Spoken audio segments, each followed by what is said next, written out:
नमस्कार। श्रीमद्वाल्मीकि रामायणे सुंदरकांडे द्वितीयः सर्गः। ससागरम् अनादृश्यम् अतिक्रम्य महाबलः त्रिकूटस्य तटे लंकां स्थितः स्वस्थो ददर्शः। महाबली हनुमान जी अलंघनीय समुद्र को पार करके त्रिकूट नामक पर्वत के शिखर पर स्वस्थ भाव से खड़े हो लंकापुरी की शोभा देखने लगे। ततः पादप मुक्तेन पुष्पवर्षेण वीर्यवान अविवृष्ट ततस्तत्र बभौ पुष्पम अयोहरि। उस समय उनके ऊपर वहाँ वृक्षों से झड़े हुए फूलों की वर्षा होने लगी। इससे वहाँ बैठे हुए पराक्रमी हनुमान जी फूल के बने हुए वानर के समान प्रतीत होने लगे। योजनानां शतं सीमा ते त्वाप्युत्तं विक्रमः अनीश्वसन् कपिस्तत्र न ग्लानिम् अधिगच्छति। उत्तम पराक्रमी श्रीमान वानरवीर हनुमान जी 100 योजन समुद्र लांघ कर भी वहाँ लंबी सांस नहीं खींच रहे थे और न ही थकान का अनुभव करते थे। शतान्यहं योजनानां क्रमेयं सुबहुन्यपि किं पुनः सागरस्यान्तं संख्यातं शतयोजनम्। उल्टे वे यह सोचते थे, मैं 100 योजन के बहुत से समुद्र लांघ सकता हूँ, फिर इस गिने गिनाए 100 योजन समुद्र को पार करना कौन सी बड़ी बात है। स तु वीर्यवतां श्रेष्ठः प्लवताम् अपि चोत्तमः जगाम वेगवाल्लंकां लंघयित्वा महोदधिम्। बलवानों में श्रेष्ठ तथा वानरों में उत्तम वे वेगवान पवन कुमार महासागर को लांघकर शीघ्र ही लंका में जा पहुँचे। शाद्वलानि च नीलानि गन्धवन्ति वनानि च मधुमन्ति च मध्येन जगाम नगवन्ति च। रास्ते में हरी हरी दूब और वृक्षों से भरे हुए मकरंदपूर्ण सुगंधित वन देखते हुए वे मध्य मार्ग से जा रहे थे। शैलांश्च तरु संच्छन्नान् वानराजीश्च पुष्पितः अभिचक्राम तेजस्वी हनुमान प्लवगर्षभः। तेजस्वी वानर शिरोमणि हनुमान जी वृक्षों से आच्छादित पर्वतों और फूलों से भरी हुई वन श्रेणियों में विचरने लगे। स तस्मिन् चले तिष्ठन् वनान्योपवनानि च स नगाग्रे स्थितां लंकां ददर्श पवनात्मजः। उस पर्वत पर स्थित हो पवनपुत्र हनुमान जी ने बहुत से वन और उपवन देखे तथा उस पर्वत के अग्रभाग में बसी हुई लंका का भी अवलोकन किया। सरलान् कर्णिकारांश्च खर्जूरांश्च सुपुष्पितान् प्रियालान् मुचुलिन्दांश्च कुटुजान् केतकानपि प्रियङ्गुन् गन्धपूर्णाश्च नीपान् सप्तच्छदांस्तदा आसनान् कोविदारांश्च करवीरांश्च पुष्पितान् पुष्पभारनिबद्धांश्च तथा मुखोलितानपि पादपान् विहगाकीर्णान् पवनादूतम् हस्तकान्। उन कपिश्रेष्ठ ने वहाँ चीड़, कनेर, खिले हुए खजूर, प्रियाल, मुचुलिंद, कुटज, केवड़े, सुगंधपूर्ण प्रियंग यानी पिपली, कदम्ब, चितवन, असन, कोविदार तथा खिले हुए करवीर भी देखे। फूलों के भार से लदे हुए तथा मुकुलित अधिक खिले बहुत से वृक्ष उन्हें दृष्टिगोचर हुए, जिनमें पक्षी भरे हुए थे और हवा के झोंके से जिनकी डालियां झूम रही थी। हंसकारण्डवाकीर्णा वापी पद्मोत्पलावृतः अक्रीडान् विविधान् रम्यान् विविधांश्च जलाशयान्। हंसों और कार्णवों से व्याप्त तथा कमल और उपल से आच्छादित हुई बहुत सी बावड़ियाँ, भांति भांति के रमणीय क्रीड़ा स्थान तथा नाना प्रकार के जलाशय उनके दृष्टिपथ में आए। शान्तनान् विविधैर्वृक्षैः सर्वतु फलपुष्पितः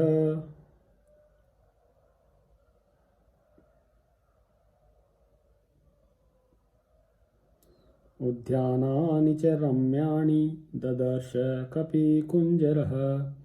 उन जलाशयों के चारों ओर सभी ऋतुओं में फल फूल देने वाले अनेक प्रकार के वृक्ष फैले हुए थे। उन वानर शिरोमणि ने वहां बहुत से रमणीय उद्यान भी देखे। समासाद्य च लक्ष्मी वांलांकां रावण पालितां परिखाभिः स पद्माभिः सोत्पलाभिरलंकृतां सीतापहरणात्तेन रावणेन सुरक्षितां समन्ताद्विचरद्भिश्च राक्षसैरुग्रधन्वभिः।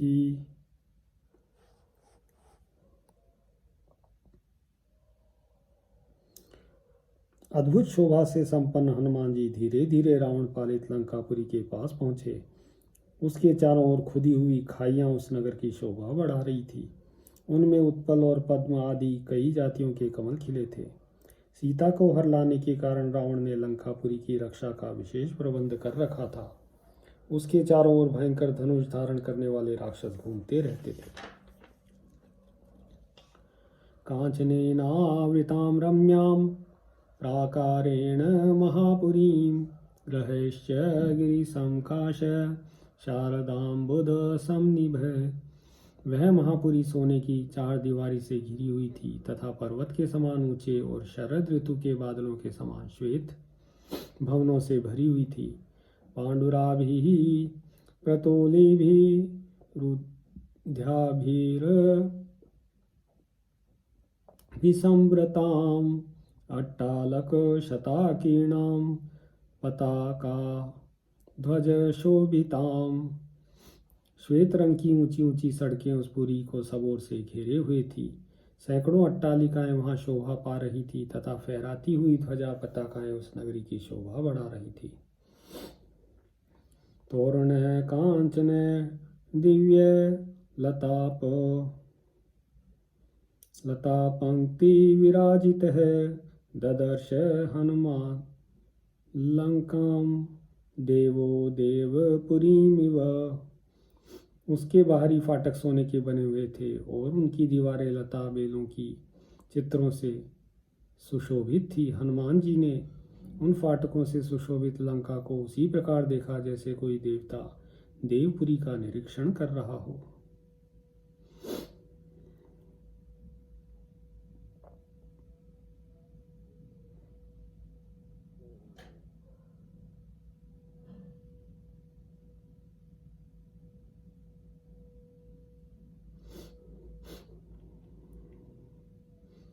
गिरिमूर्ध्नि स्थितां लंकां पाण्डुरैर्भवने शुभः ददर्श स कपि श्रीमान् पुरीम् आकाशगामिव।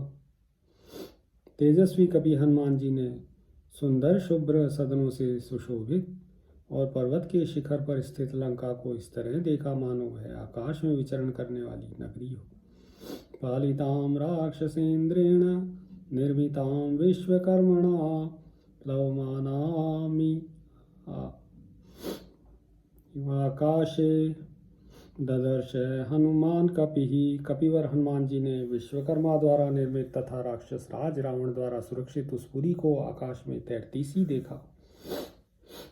वप्र प्राकार जगनां विपुलाम्बो वनाम्बरां शतनिशूल के शांतां अट्टालकावतंसकां मनसेव कृतां लंकां निर्मितां विश्वकर्मणा।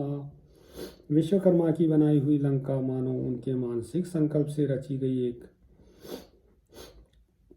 सुंदर रचना थी। चार दीवारी और उसके भीतर की वेदी उसकी जघन स्थली जान पड़ती थी और समुद्र की विशाल जल राशि शतग्नि और शूल नामक अस्त्र और बड़ी बड़ी अट्टालिकाएं उस पर शोभित हो रही थी। द्वारमुत्तरम् आसाद्य चिंतयामास वानरः कैलास अनिल य प्रख्यम आखे आलिखन्तं इवाम्बरं ध्रियम् आण इवाकाशम् उच्छ्रिते भवनोत्तमः। उस पुरी के उत्तर द्वार पर पहुंचकर वानरवीर हनुमान जी चिंता में पड़ गए। वह द्वार कैलाश पर्वत पर बसी हुई अलकापुरी के बहिर्द्वार के समान ऊंचा था और आकाश में रेखाशी खींचता जान पड़ता था। ऐसा जान पड़ता था मानो अपने ऊंचे ऊंचे प्रसादों पर आकाश को उठा रखा है। संपूर्ण राक्षसैर्घोर नागैर भोगवतीमिव अचिन्त्यां सकृतां स्पष्टां कुबेराध्योषिता पुरा दृष्टां बहुभिः शूर शूलपट्टिशपाणिभिः रक्षितां राक्षसैर्घोर गुहामाशी विषैरिव। लंकापुरी भयानक राक्षसों से उसी तरह भरी थी जैसे पाताल की भोगवतीपुरी नागों से भरी रहती है। उसकी निर्माण कला अचिंत्य थी, उसकी रचना सुंदर ढंग से की गई थी। वह हनुमान जी को स्पष्ट दिखाई देती थी। पूर्व काल में साक्षात कुबेर वहाँ निवास करते थे। हाथों में शूल और पट्टिश लिए बड़ी बड़ी दाढ़ों वाले बड़े शूरवीर घोर राक्षस लंकापुरी की उसी प्रकार रक्षा करते थे जैसे विषधर सर्प अपनी पुरी की रक्षा करते हैं। तस्याश्च महतीं गुप्तिं सागरं च निरीक्ष्य सः रावणं च रिपुं घोरं चिंतयामास वानरः। उस नगरी की बड़ी भारी चौकसी, उसके चारों ओर समुद्र की खाई तथा रावण जैसे भयंकर शत्रु को देखकर हनुमान जी इस प्रकार का विचार करने लगे। आगत्यापीह हरियो भविष्यन्ति निरर्थकः नहि युद्धेन वै लंका शक्या जेतुं सुरैरपि। यदि वानर यहाँ तक आ जाएं तो भी ये व्यर्थ ही सिद्ध होंगे, क्योंकि युद्ध के देवता भी लंका पर विजय नहीं पा सकते। इमा त्वा विषमां लंकां दुर्गां रावणपालितां प्राप्यापि समहाबाहु किं करिष्यति राघवः। जिससे बढ़कर विषम स्थान और कोई नहीं है। उस रावण पालित इस दुर्गम लंका में आकर महाबाहु श्री रघुनाथ जी भी क्या करेंगे। अवकाशो न साम्नस्तु राक्षसेष्वभिगम्यते न दानस्य न भेदस्य नैव युद्धस्य दृश्यते। राक्षसों पर सामनीति के प्रयोग के लिए तो कोई गुंजाइश ही नहीं है। इन पर दान भेद और युद्ध नीति का प्रयोग भी सफल होता नहीं दिखाई देता।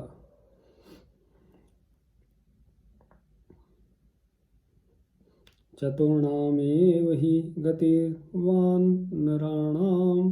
तरस्विनां बालिपुत्रस्य नीलस्य मम राजक्ष धीमतः। यहाँ चार ही वेगशाली वानरों की पहुँच हो सकती है। वाली पुत्र अंगद की, नील की, मेरी और बुद्धिमान राजा सुग्रीव की।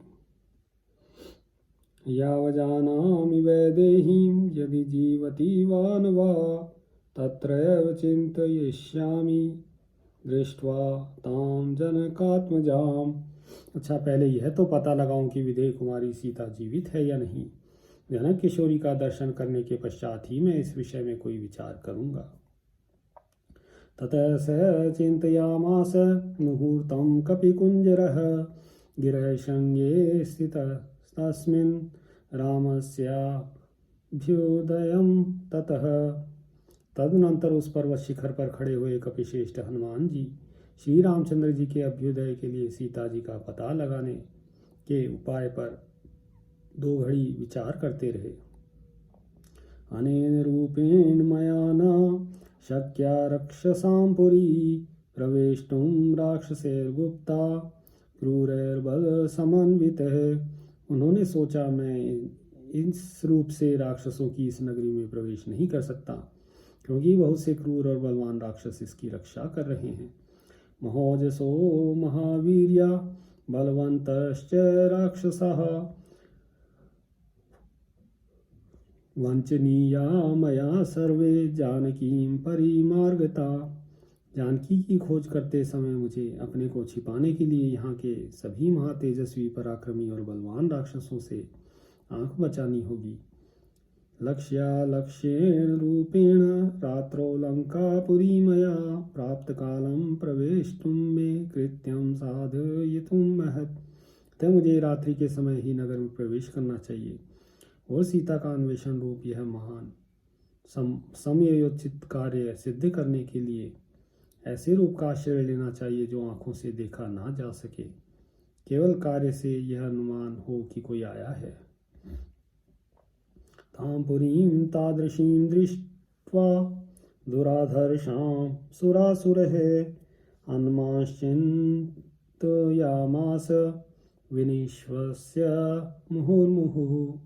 देवताओं और असुरों के लिए भी दुर्जय वैसी लंकापुरी को देखकर हनुमान जी बारंबार लंबी सांस खींचते हुए यूं विचार करने लगे। केनोपायेन पश्येयं मैथिलीं जनकात्मजाम् अदृष्टो राक्षसेन्द्रेण रावणेन दुरात्मना। किस उपाय से काम लूँ जिससे दुरात्मा राक्षस राज रावण की दृष्टि से ओझल रहकर मैं मिथिलेश नंदिनी जनक किशोरी सीता का दर्शन प्राप्त कर सकूं। न विनश्येत् कथं कार्यं रामस्य विदितात्मनः एकामेकस्तु पश्येयं रहिते जनकात्मजाम्। किस रीति से कार्य किया जाए जिससे जगत विख्यात श्री रामचंद्र जी का काम भी ना बिगड़े और मैं एकांत में अकेली जानकी जी से भेंट भी कर लूं। भूताशार्था विनश्यन्ति देश काल विरोधितः विक्लवं दूतम् आसाध्य तमः सूर्योदये यथा। कई बार कातर अथवा विवेकपूर्ण कार्य करने वाले दूत के हाथ में पड़कर देश और काल के विपरीत व्यवहार होने के कारण बने बनाए काम भी उस तरह बिगड़ जाते हैं जैसे सूर्योदय होने पर अंधकार नष्ट हो जाता है। अर्थांतरे बुद्धि निश्चितापि न शोभते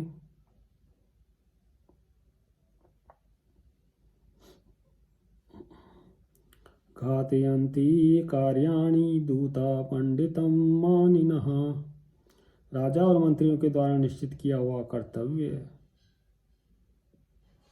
या कर्तव्य विषयक विचार भी किसी अविवेकी दूत का आश्रय लेने से सफलता नहीं पाता। अपने को पंडित मानने वाले अविवेकी दूत सारा काम ही चौपट कर देते हैं।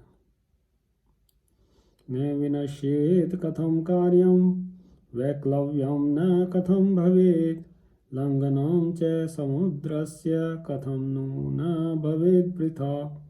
अच्छा तो किस उपाय का अवलंबन करने से स्वामी का कार्य नहीं बिगड़ेगा, मुझे घबराहट या विवेक नहीं होगा और मेरा यह समुद्र लांघना भी व्यर्थ नहीं होने पाएगा। मयि दुष्टे तु रक्षो भी रामस्य विदितात्मनः भवेद्व्यर्थम् इदं कार्यं रावणान अर्थम इच्छति है। यदि राक्षसों ने मुझे देख लिया तो रावण का अनर्थ चाहने वाले उन विख्यात नामा भगवान श्री राम का यह कार्य सफल न हो सकेगा। नहीं शक्यं क्वचित् स्थातुम् अविज्ञातेन राक्षसः अपि राक्षस रूपेण किमुतान्येन किंचित। यहाँ दूसरे किसी रूप की तो बात ही क्या है, राक्षस का रूप धारण करके भी राक्षसों से अज्ञात रहकर कहीं ठहरना असंभव है।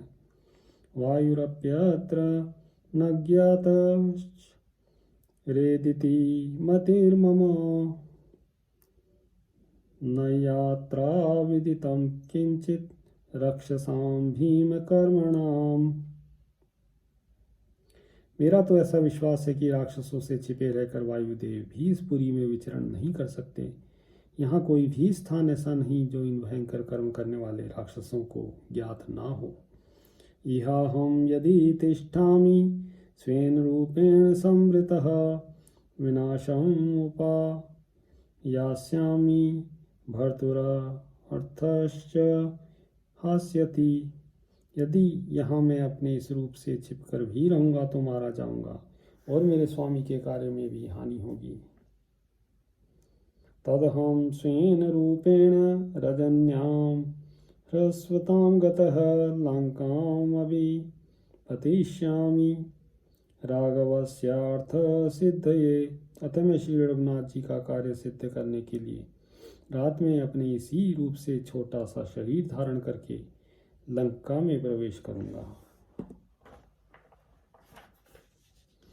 रावणस्य पुरीं रात्रो प्रविश्य सुदुरासदां प्रविश्य भवनं सर्वं दृक्ष्यामि जनकात्मजाम्। यद्यपि रावण की इस पुरी में जाना बहुत कठिन है, तथापि रात को इसके भीतर प्रवेश करके सभी घरों में घुसकर मैं जानकी जी की खोज करूंगा। इति निश्चेत्य हनुमान सूर्यस्यास्तं वयं कपिः आचकांके तदा वीरो वैदेह्या दर्शनोत्सुकः। ऐसा निश्चय करके वीर वानर हनुमान जी विदेह नंदिनी के दर्शन के लिए उत्सुक हो उस समय सूर्यास्त की प्रतीक्षा करने लगे। सूर्ये चास्तं गते रात्रो देहं संक्षिप्य मारुतिः विशदांशक मात्रोऽथ बभुवाद्भुत दर्शनः। सूर्यास्त हो जाने पर रात के समय उन पवन कुमार ने अपने शरीर को छोटा बना लिया। वे बिल्ली के बराबर हो कर अत्यंत अद्भुत दिखाई देने लगे। प्रदोष काले हनुमानस्तूर्णम् उत्पत्य वीरवान् प्रविवेश पुरीं रम्यां प्रविभक्तं महापथाम। प्रदोष काल में पराक्रमी हनुमान तुरंत ही उछलकर उस रमणीपुरी में घुस गए।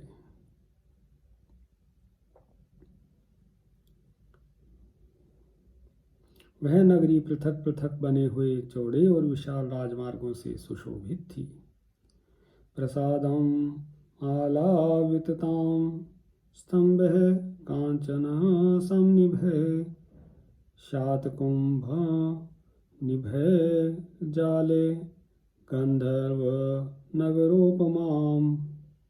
उसमें प्रसादों की लंबी पंक्तियां दूर दूर तक फैली हुई थी। सुनहरे रंग के खंभों और सोने की जालियों से विभूषित वह नगरी गंधर्व नगर के समान रमणीय प्रतीत होती थी।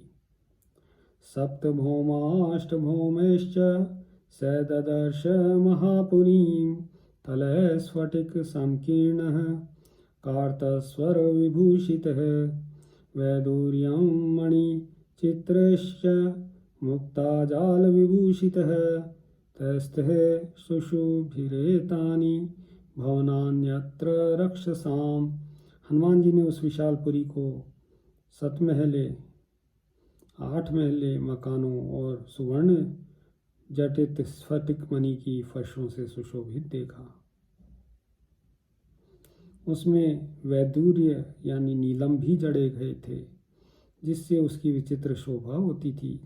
मोतियों की जालियां भी उन महलों की शोभा बढ़ाती थी। उन सब के कारण राक्षसों के वे भवन बड़ी सुंदर शोभा से संपन्न हो रहे थे। कांचनानि विचित्राणि तोरणानि च रक्षसां लंकाम् उद्योतयामासुः सर्वतः समलंकृताम्। सोने के बने हुए विचित्र फाटक सब ओर से सजी हुई राक्षसों की उस लंका को और भी उद्दीप्त कर रहे थे। अचिंत्याम अद्भुताकारां दृष्ट्वा लंकां महाकपिः आसीद् विषण्णो हष्टश्च वैदेह्या दर्शनोत्सुकः। ऐसी अचिंत्य और अद्भुत आकार वाली लंका को देखकर महाकपि हनुमान जी विषाद में पड़ गए, परंतु जानकी जी के दर्शन के लिए उनके मन में बड़ी उत्कंठा थी, इसलिए उनका हर्ष और उत्साह भी कम नहीं था। स पाण्डुराविद्व विमानमालिनीं महार्हजाम्बून् नद्जालतोरणां यशस्विनीं रावण बाहुपालितां क्षपाचरैर्भीमबले सुपालितां। परस्पर सटे हुए श्वेत वर्ण के सतमंजिले महलों की पंक्तियां लंकापुरी की शोभा बढ़ाती थी। बहुमूल्य जाम्बुनाद नामक सुवर्ण की जालियों और वंदनवारों से वहां के घरों को सजाया गया था। भयंकर बलशाली निशाचर उस पुरी की अच्छी तरह रक्षा कर रहे थे। रावण के बाहुबल से भी वह सुरक्षित थी। उसके यश की ख्याति सुदूर तक फैली हुई थी। ऐसी लंकापुरी में हनुमान जी ने प्रवेश किया। चंद्रोऽपि सचिव्यमिवास्य कुर्वं स्तारागणैर्मध्ये गतो विराजन् ज्योत्स्नावितानेन वितत्य अनुतिष्ठते अनेक सहस्ररश्मिः। उस समय तारागणों के साथ उनके बीच में विराजमान अनेक सहस्त्र किरणों वाले चंद्रदेव भी हनुमान जी की सहायता सी करते हुए समस्त लोगों पर अपनी चांदनी का चांदोवा सा तान कर उदित खड़े हो गए। शंख प्रभम क्षीर मृणाल वर्णम उद्गच्छमानं व्यवभासमानं ददर्श चंद्रम स कपिप्रवीरः पोप्लूयमानं सरसीव हंसम। वानरों के प्रमुख वीर हनुमान जी ने शंख की सी कांति तथा दूत और मृणाल के से वर्ण वाले चंद्रमा को आकाश में इस प्रकार उदित एवं प्रकाशित होते देखा मानो किसी सरोवर में कोई हंस तैर रहा हो। इत्यार्षे श्रीमद् रामायणे वाल्मीकीये आदिकाव्ये सुंदरकांडे द्वितीय सर्ग। सियावर रामचंद्र पद जय शरणम्।